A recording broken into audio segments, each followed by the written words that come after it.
భారతదేశంలో ఎన్నో ఆచారాలు, నమ్మకాలు, మూఢనమ్మకాలు ఉన్నాయి. పిల్లి ఎదురొస్తే అపశకనం, సతీ సహగమనం, అంటరానితనం ఇలాంటి పిచ్చి నమ్మకాల వల్ల మనకు ఎన్నో ఉపయోగాలు కలిగించే ఆచారాలను కూడా మనం వదిలివేస్తున్నాము. ఉదాహరణకు బొట్టు పెట్టుకోవడం, సూర్య నమస్కారం చేయడం లాంటివి.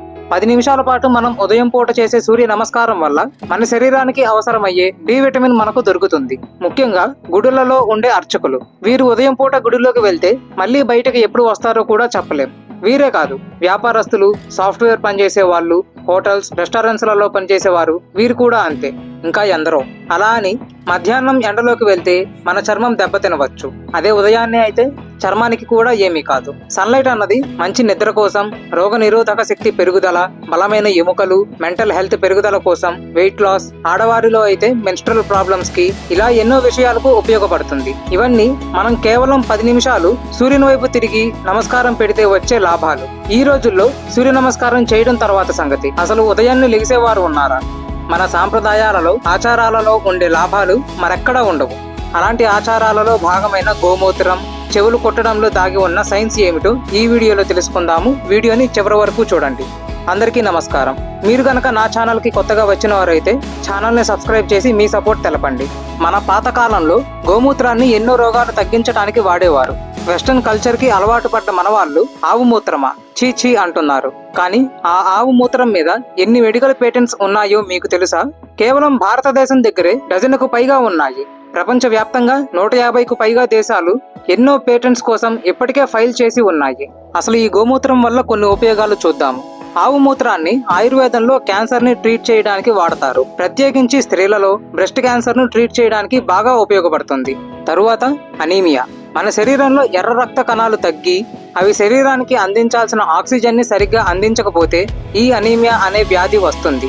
దీనిని ట్రీట్ చేసే మందు తయారీలో కూడా ఆయుర్వేదంలో ఆవు మూత్రాన్ని వాడతారు. గోమూత్రం, నెయ్యి, పెరుగు, నల్ల మిరియాలు కలిపి తాగినట్టు అయితే జ్వరం తగ్గుతుంది. గొంతులో గరగర అయితే వాడండి గోమూత్రం. అవును, గోమూత్రాన్ని తేనె, పసుపుతో తీసుకోవడం వల్ల అది తగ్గుతుంది. శరీరంలో రోగాలు కలిగించే బ్యాక్టీరియాని చంపేయడంలో, శరీరంలో ఎక్కువగా ఉన్న నీరు, సాల్ట్స్, విష పదార్థాలు మూత్రం ద్వారా వెళ్లడంలో, మలబద్ధకం వంటి సమస్యలకు గోమూత్రం ఉపయోగపడుతుంది. ఎపిలెప్సీ అనే ఒక రకమైన మూర్ఛ వ్యాధి ట్రీట్మెంట్ లో కూడా గోమూత్రాన్ని వేరే కొన్ని పదార్థాలతో కలిపి వాడతారు. అంతేకాదు, స్కిన్ డిసీజెస్, కిడ్నీ ప్రాబ్లమ్స్, గుండె జబ్బులు, శరీరంలో ఉండే న్యూరాన్స్ డ్యామేజ్ అవ్వకుండా వాటి పెరుగుదలకు, ఇలా ఎన్నో వ్యాధులకు గోమూత్రం ఉపయోగపడుతుంది. పంచగవ్యం అని పిలువబడే ఆవు పాలు, గోమూత్రం, ఆవు పేడ, ఆవు నెయ్యి, ఆవు పాల నుండి చేసిన పెరుగు, వీటిలో ఒకటి అయిన గోమూత్రం ఒక్కదాని వల్లే ఇన్ని ఉపయోగాలు ఉన్నాయి. ఇంకా 4 ఉన్నాయి. ఇంత చేస్తే ఇవన్నీ ఇచ్చే ఆవు తినేది గడ్డి. ఎక్కడ పడితే అక్కడ పెరిగే గడ్డి తిని మనుషులకు ఇలా ఎంతో ఉపయోగపడే పదార్థాలు ఇస్తున్న ఆవుని వైదిక ధర్మం, దేవతలు, మతం ఇవన్నీ పక్కన పెడితే మానవత్వంతో ఆలోచించండి. ఆవుని గౌరవించడంలో, పవిత్రంగా భావించడంలో, పూజించడంలో తప్పు ఉందంటారా? దీని గురించి మీరు ఏమనుకుంటున్నారో కింద కమెంట్స్ లో తెలపండి. తరువాతి ఆచారం చెవులు కుట్టడం. పిల్లలకు పసి వయస్సులోనే చెవులు కుడతారు. మన brain right hemisphere, left hemisphere అని 2 భాగాలుగా ఉంటుంది.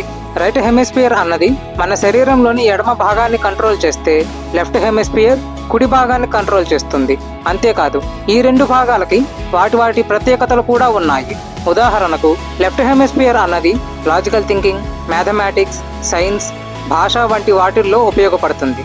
Right hemisphere art, creativity, imagination, music వంటి వాటిలలో పనిచేస్తుంది. చెవులు కుట్టే మెత్తటి ప్రదేశం ఏదైతే ఉందో దానిని ఇయర్ లోబ్ అని అంటారు. అక్కడ నుండి ఈ రైట్ అండ్ లెఫ్ట్ హెమిస్ఫియర్స్ కి కనెక్షన్స్ ఉంటాయి. చెవులు కుట్టడం ఈ left and right hemispheres activate అవ్వడంలో సహాయం చేస్తుంది. ఆయుర్వేదం ప్రకారం ఇయర్ లోబ్ మధ్యలో సంతానోత్పత్తి ఆరోగ్యానికి సంబంధించిన పాయింట్స్ ఉంటాయి. పైగా చెవులు కుట్టడం అన్నది స్త్రీలలో మెన్స్ట్రల్ సైకిల్ మెయింటైన్ చేయడంలో ఉపయోగపడుతుంది. శరీరంలో ఎనర్జీ మెయింటెనెన్స్ లో, కంటి చూపు పెరగడంలో, చెవి వినికిడి శక్తి పెరగడంలో, ఓసిడి, నెర్వస్నెస్, యాంగ్జైటీ తగ్గడంలో, డైజెషన్ పెరగడంలో, పురుషులలో వీర్య కణాలు పెంచడంలో, ఇలా ఎన్నో విషయాలకు సంబంధించిన ప్రెషర్ పాయింట్స్ ఇయర్ లోబ్ లో ఉంటాయి. అక్కడ చెవులు కొట్టడం వల్ల, పోగులు వేసుకోవడం వల్ల ఆ పాయింట్స్ లో ప్రెషర్ పడి ఇందాక చెప్పిన రకరకాల విషయాలలో ఉపయోగపడతాయి. కాలాన్ని బట్టి పద్ధతులు ఆచారాలు మారతాయి. సతీ సహగమనం ఒకప్పుడు మంచిది అయ్యి ఉండొచ్చు, ప్రోత్సహించి ఉండవచ్చు, కానీ ప్రస్తుత కాలానికి అది అక్కర్లేదు. ఇలా ఈ కాలానికి ఉపయోగపడని, పాటించలేని, సాధ్యం కానటువంటి ఆచారాలు ఇప్పటికే పోయాయి. సనాతన ధర్మంలో ఉన్న ఆచారాలు మనిషికి భౌతికంగా కానీ, మానసికంగా కానీ, ఆధ్యాత్మికంగా కానీ ఖచ్చితంగా దోహదపడతాయి. మనకి తెలియనంత మాత్రాన లేవు అని కాదు. ఎవరైనా మూర్ఖంగా వాదిస్తే ఈ మాట చెప్పండి. ఇలాంటి ఇంకొన్ని ఆచారాల గురించి ఇంకొక వీడియోలో తెలుసుకుందాం. వీడియోని చివరి వరకు చూసినందుకు ధన్యవాదాలు. ఈ వీడియో కనుక మీకు నచ్చినట్టు అయితే లైక్ చేయండి, మీ ఫ్రెండ్స్ అండ్ ఫ్యామిలీకి షేర్ చేయండి. ఇటువంటి మరిన్ని వీడియోస్ కోసం మా శేషసాయి అఫీషియల్ యూట్యూబ్ ఛానల్ ని సబ్స్క్రైబ్ చేయండి. మీ సలహాలు, సూచనలు, అభిప్రాయాలు కింద కామెంట్స్ సెక్షన్ లో తెలపండి. జై హింద్.